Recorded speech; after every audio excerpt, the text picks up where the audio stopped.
বাবা মন্ত্রী, এইসব করেছো কি? কেন মহারাজ, আমার যেমন কথা তেমনি কাজ। হ্যাঁ, আরে তাই তো দেখছি। পরে সিন্ধুক তো উপচে পড়ছে। পড়বেই তো মহারাজ, দিনে দিনে দেখুন আরো কত কি হয়। আবার কি হবে মন্ত্রী? এ তো সবে শুরু, এখনো তো পুরো পালা বাকি আছে। তার মানে আরো ধন দৌলত, আরো সোনা দানা। ঠিক ধরেছেন মহারাজ, কোষাগারের কোনা কোনা আমি সোনা দিয়ে মুড়ে দিতে চাই। ওহ, কি কি কি বলছো কি মন্ত্রী? চালাও চালাও মন্ত্রী, যে করেই হোক আমার আমার আরো টাকা চাই। চিন্তা করবেন না মহারাজ, আমি যখন একবার হাত লাগিয়েছি তখন প্রজাদের পাত আমি খালি করেই ছাড়বো। শোনো মন্ত্রী, শুধু কোষাগার নয়, আমি আমার গোটা রাজপ্রাসাদ সোনায় মুড়ে দিতে চাই। ধৈর্য ধরুন মহারাজ, হবে, সব হবে। কথাতেই তো আছে, সবুরে মেওয়া ফলে।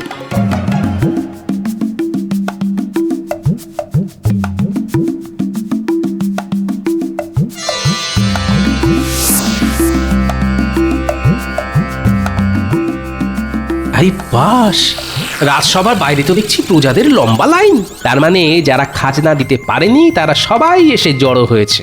যাই দেখি রাজসভায় মহারাজ এদের কেমন খাতির করে, আর প্যাকাল মন্ত্রী বসে বসে কেমন প্যাচ পাকায়।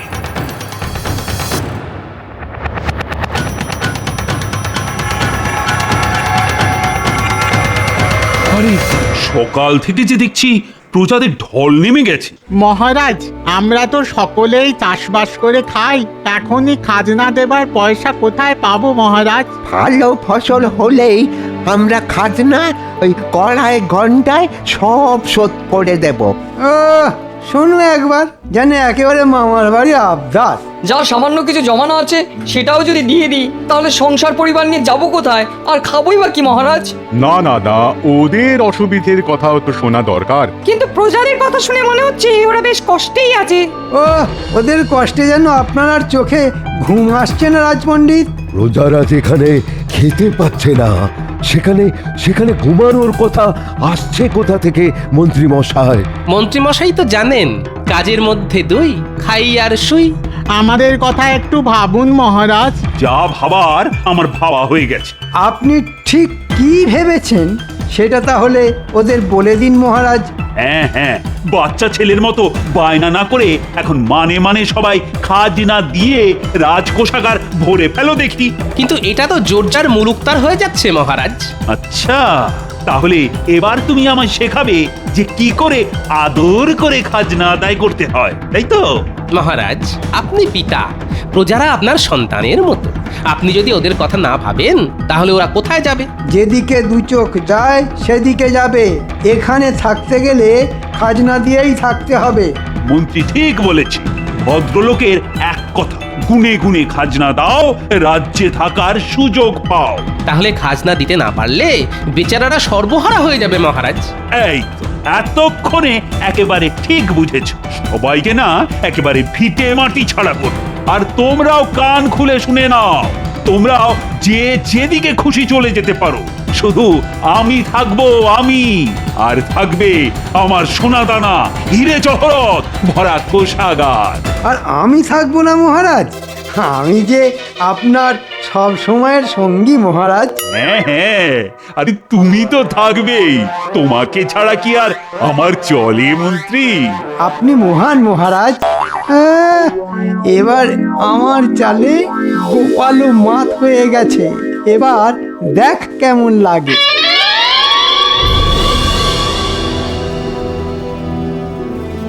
আমার তো চিন্তা হচ্ছে এই ভেবে যে মহারাজ ক্রমশ স্বৈরাচারী হয়ে উঠছেন। প্রজাদের ভালোর কথা ভুলে গিয়ে মহারাজ তো মূর্খের স্বর্গে বাস করছেন।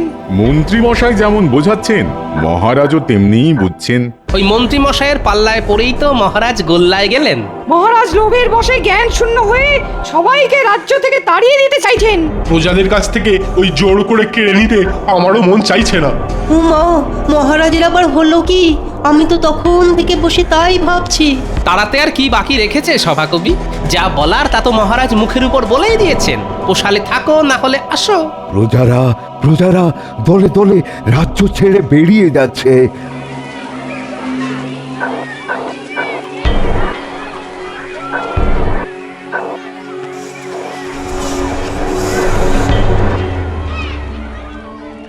না না, এখন আমাদের প্রজাদের পাশেই থাকা দরকার। আমরা সবাই চলে যাব, রাজ্যে পড়ে থাক শুধু মহারাজ আর মন্ত্রী। চলুন তাহলে শপথ করি, লজ্জা ঘেন্না ভয় তিন থাকতে এই রাজ্যে আর নয়। চলে তো যাব, কিন্তু কিন্তু যাব কোথায়? আর এইভাবে চলে গিয়ে কি মহারাজকে কোনো শিক্ষা দিতে পারবো? মহারাজ কি নিজের ভুল বুঝবেন? সে ব্যাপারটা আমার উপরেই ছেড়ে দিন রাজবৈদ্য। তাকে ধরে কি কাজ হয় সেটা আমি ভালোই জানি।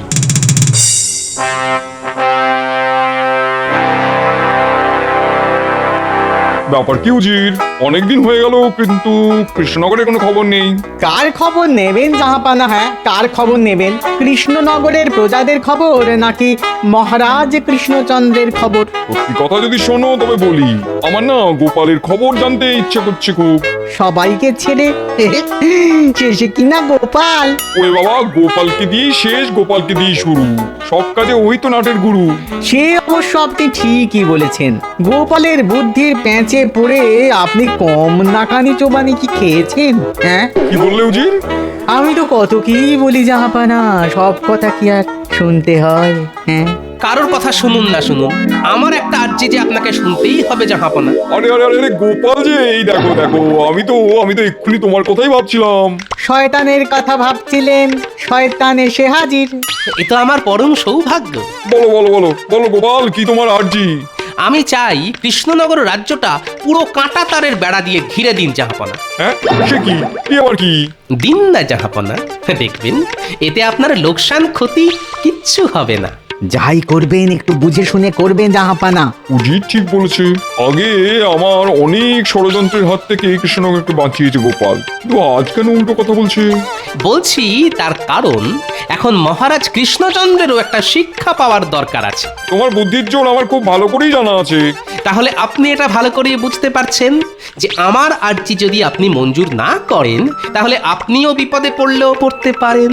কি গোপাল তো আপনাকে ভয় দেখাচ্ছে জাহাপানা। হ্যাঁ, ভয় দেখাই আর ভক্তি করি, কৃষ্ণনগরকে বাঁচাতে এটা আমাকে করতেই হবে জাহাপনা। বেশ বেশ, তোমার কথা রাখতে কৃষ্ণনগরের চারিদিক আমি ঘিরে দিতে বলছি। শুধু ঘিরে দিলেই হবে না, তার ধারে ধারে আপনার পাহারাদারদেরও বসিয়ে দিতে হবে। আর পরে আর কি করতে হবে সেটাও ঠিক সময়ে আমি বলে দেব। তাই হবে। তুমি কিন্তু কথা দিয়েছো গোপাল যে এতে আখেরে আমারই লাভ হবে। আপনিও আমার কথা মিলিয়ে নেবেন।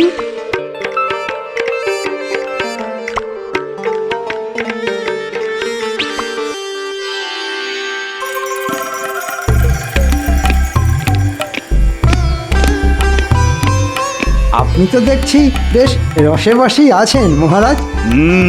তা খুব একটা খারাপ কিছু বলনি মন্ত্রী। এই বেশ, কেমন ঝামেলাও নেই, ঝক্কিও নেই।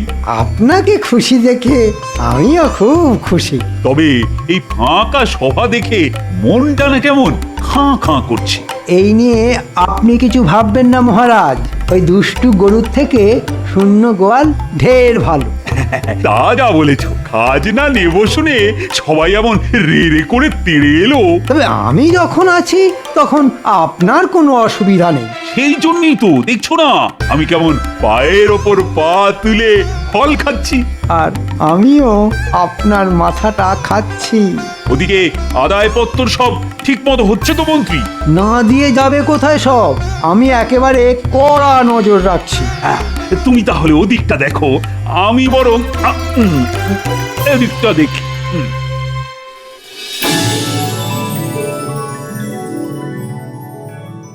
না, আর এভাবে পায়ের ওপর পা তুলে বসে থাকতে ভালো লাগছে না। তাহলে কি করবেন মহারাজ? আমার খুব ইচ্ছে করছে আমি নিজে গিয়ে একবার খাজনা আদায়ের ব্যাপারটা দেখি। এই কেলো করেছে, এই আবার কেমন ইচ্ছে? চল, আজ আমি তোমার সঙ্গেই যাব। আমি গেলে দেখবে খাজনা আদায় দ্বিগুণ হয়ে যাবে। ইচ্ছে যখন হয়েছে তখন চলুন।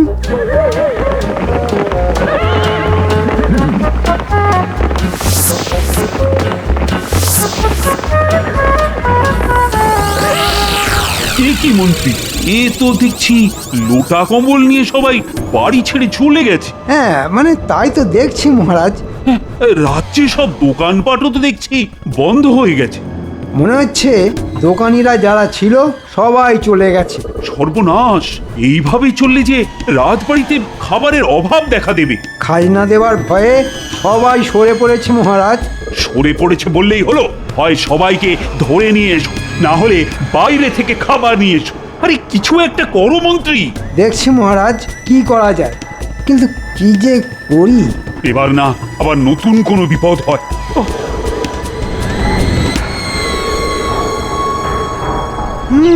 না এবার ঠেলা সামলা। এতদিন ছিল খাজনা, এবার নতুন বাজনা, খাদ্যশস্য জোগাড় করে আনতে হবে। এই মরেছে, এই যে দেখছি ঘিরে দিয়েছে, তার উপর আবার পাহারা বসিয়েছে। এই এই কে রে, কে রে? লুকিয়ে লুকিয়ে ঢুকছিস? নবাবের আদেশ আছে, কেউ এখান দিয়ে ঢুকতেও পারবে না আর বেরোতেও পারবে না।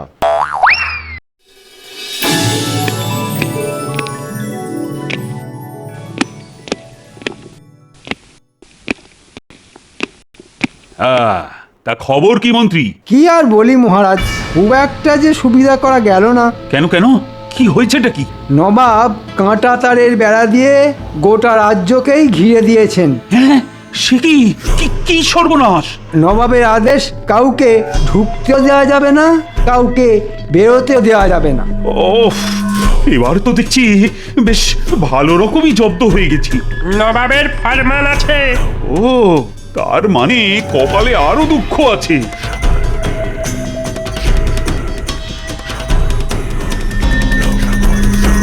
নবাবের আবার কি চাই মহারাজ? হ্যাঁ, শস্যের খাজনা বকেয়া রয়েছে, সেটা যেন 1 সপ্তাহের মধ্যে চলে আসে, নইলে নবাব গর্দান নেবে, তোমারও আর আমারও। এই যে বিনা মেঘে বজ্রপাত মহারাজ। এই সব কিছুর জন্যে তুমি দায়ী। এই দেখুন, এখন যত দোষ সব যেন এই নন্দ ঘোষের। তোমার ভয়ে তো সব প্রজা হাওয়া হয়ে গেছে। এখন আমি শস্যের খাজনা পাবো কার কাছে? আমি তো আপনার মুখ চেয়েই করেছি মহারাজ। না না না, এবার যা করার আমাকেই করতে হবে। ওরে বাবা, একটুতেই কেমন যেন বাবা হাঁপ ধরে যাচ্ছে, কিন্তু না, এই কাজ তো আমাকেই করতে হবে। আর তো কেউ নেই। ও ও ও এবার বুঝছেন তো মহারাজ, প্রজারা কেমন মাথার ঘাম পায়ে ফেলে আপনার মুখে হাসি ফোটায়, আর আপনি মন্ত্রীর তালে তাল ঠুকে তাদেরকেই কাঁদতে কাঁদতে ঘর ছাড়া করলেন। আমি আমার ভুল বুঝতে পেরেছি গোপাল। আর এটাও বুঝতে পেরেছি যে এই সব কিছুর জন্যে ওই মন্ত্রী বেটাই দায়ী। যাক, দেরিতে হলেও আপনার বুদ্ধি ফিরেছে তাহলে। আর আমি এটা বুঝতে পেরেছি যে সবই তোমারই বুদ্ধি, তাই তুমি প্রজাদের রাজ্যে ফিরিয়ে আনো গোপাল, ফিরিয়ে আনো। সে না হয় আনবো, কিন্তু নবাবকে যে শস্য খাজনা দিতেই হবে মহারাজ। আরে প্রজারা ফিরলেই তো আমি সঙ্গে সঙ্গে নবাবকে সব হিসেবপত্র মিটিয়ে দিতে পারবো। বেশ, তবে সব আগের মতোই হোক।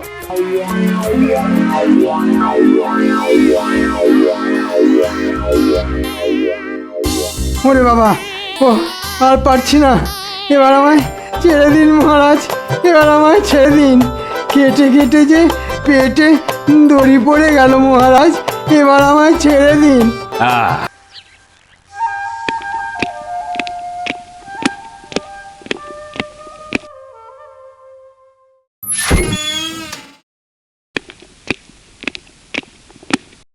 হ্যাঁ, সর্বনাশ, রাজকোষাগার যে দেখছি একেবারে খাঁ করছে। ও, হালচাল যা দেখছি তাতে মনে হচ্ছে এখনো তো খাজনাই জমা পড়েনি। এদিকে কয়েক মাস পরই তো আবার নবাব লোক পাঠিয়ে খাজনা তলব করবে। না না না, এক্ষুনি ব্যবস্থা না নিলে নবাবের সামনে নাক্ষর দিতে হবে, আর নবাবের যা মতিগতি, সিংহাসন থেকেও নামিয়ে দিতে পারে। ওরে বাবা, ভাবলে কেমন যেন শিউরে শিউরে উঠছি।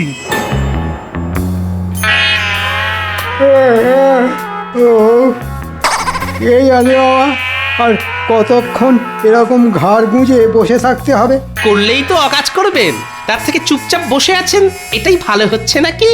আর তুমি কি কাজের বেলা কাজী আর কাজ ফুরলেই পাজি? এই একে তাকে পাজি বলার আগে নিজে কি সেটা ভেবে দেখেছো? এই তো আপনি এসে গেছেন মহারাজ। আসবো না তো কি, ওই ভোঁ ভোঁ কোষাগারে বসে ধুনো দেব আর আরতি করব? ঠিকই তো, এসব কি আর আপনার কাজ মহারাজ? একে মনে হচ্ছে মহারাজ মেজাজের একেবারে 14টা বাজিয়েই এসেছেন, তার উপর আবার গোপাল ফোড়ন কাটছে। ফোড়ন ছড়িয়েই তো রন্ধনকে সুস্বাদু করে পরিবেশন করে গোপাল। ওদিকে রাজ সিন্ধুকের অবস্থা বেহাল, আর এদিকে মজলিস হচ্ছে। ওই ব্যাপারটা আপনি আমার ওপর ছেড়ে দিন মহারাজ। এই তোমার ওপর ছেড়ে ছেড়েই তো আজ এই অবস্থা হয়েছে। দেখতে এরকম আমরা আটির মতো হলে কি হবে? পেট যা ভরার মন্ত্রীমশাইয়েরই ভরেছে। পেট আমার ভরেছে আর ঢেকুর তুলছে গোপাল। এদিকে রাজস্ব আদায় তো ডকে উঠেছে। এখন বাজে বকবক বন্ধ করে কাজের কথাটা বলবে। সেটাই তো বলছিলাম মহারাজ, আমার ওপরে সম্পূর্ণ দায়িত্ব ছেড়ে দিন। আপনি শুধু দেখবেন সবার কাছ থেকে আমি কিভাবে পয়সা আদায় করি। তবে দেখবেন মন্ত্রীমশাই, আপনার খপ্পরে পড়ে যেন বেচারা প্রজাদের প্রাণটা ছপ করে চলে না যায়। এই তুমি কি বলতে চাইছো বলো তো গোপাল?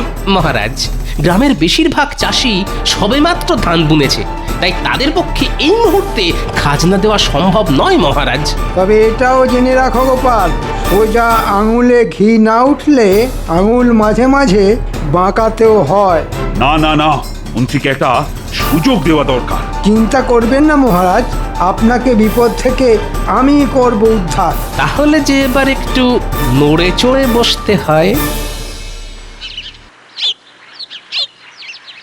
এই যে অনেক খাজনা বাকি, দিচ্ছ কেন ফাঁকি? খাজনা মেটাও সবাই, নইলে হবে জবাই। তাই সুরসুর করে দিয়ে দাও দেখি মালকড়ি কি আছে। মন্ত্রীমশাই, চাষবাসের তো এই অবস্থা, এখন কথা কি করে দেব বলুন দেখি? তাই বললে হয়? দিয়ে দে, যা আছে ভালোই ভালোই, না হলে কিভাবে আদায় করতে হয় আমার জানা আছে। না না না, রক্ষা করুন, রক্ষা করুন, যা আছে আমি তাই দিচ্ছি, রক্ষা করুন।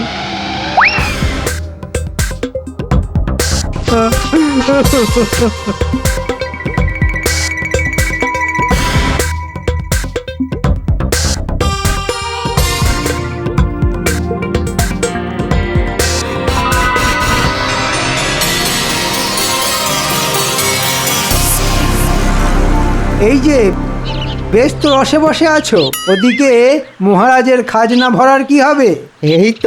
এই তো ধান বুনেছি, ফসল উঠলেই দিয়ে দেব।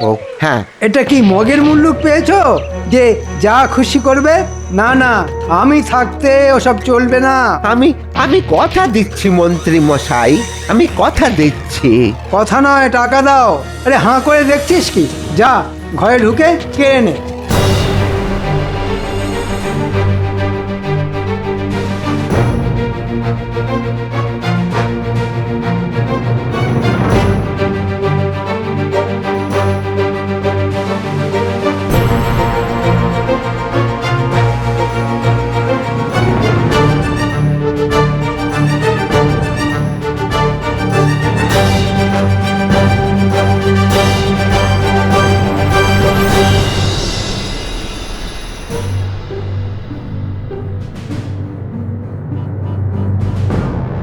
এমন ভাবে সব কেড়ে নেবেন না।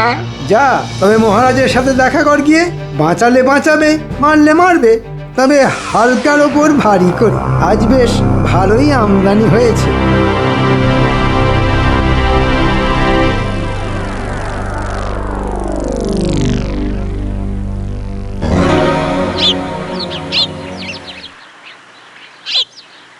আমাদের সমস্যার কথা একজনই শুনবে।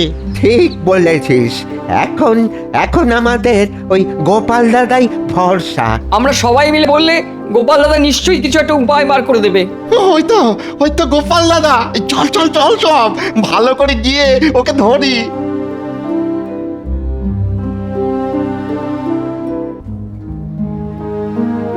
গাঁ থেকে যে একেবারে দল বেঁধে সবাই আসছে।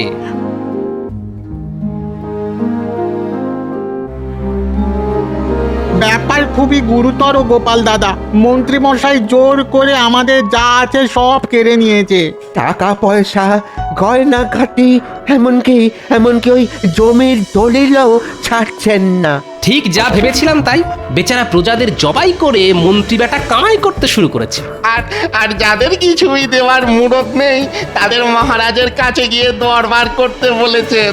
তুমি কিছু একটা করো গোপাল দাদা। এড়ে গরু তেড়ে এলে সরে যাওয়া ছাড়া আর কি উপায় আছে ভাই? তার মানে তুমি আমাদের সরে পড়তে বলছো? না না, এখনই নয়, তবে বলা তো যায় না কখন যে কি হয়ে যায়। তবে আপাতত তোমাদের এই সমস্যার কথা মহারাজকে গিয়ে জানাবো। তাতে কি কোনো কাজ হবে? কাজ যাতে হয় সেই চেষ্টাই করব আমি। মন্ত্রীমশাই যে জোর করে সবার ঘাড় মোটকে মালকড়ি সটকাচ্ছেন সেটাও ফাঁস করে দেব। দেখ কি হয়। হ্যাঁ হ্যাঁ, দেখি কত তাড়াতাড়ি তোমাদের এই সমস্যার সমাধান করা যায়। তবে তার আগে মন্ত্রীমশাই যেমন বলেছেন তেমনটি করো। কি করব গোপাল দাদা? কেন, ঝপ করে গিয়ে খপ করে মহারাজের পা দুটো ধরে ফেলো। বেশ তাহলে আমরা এখন আসি গোপাল দাদা। হ্যাঁ, আমরা এখন আসি। হ্যাঁ হ্যাঁ, এসো সবাই। উফ, এদিকে বেচারাদের অবস্থা দিন আনি দিন খাই, আর ওদিকে মন্ত্রী মশাই তো নয় যেন সাক্ষাৎ কসাই।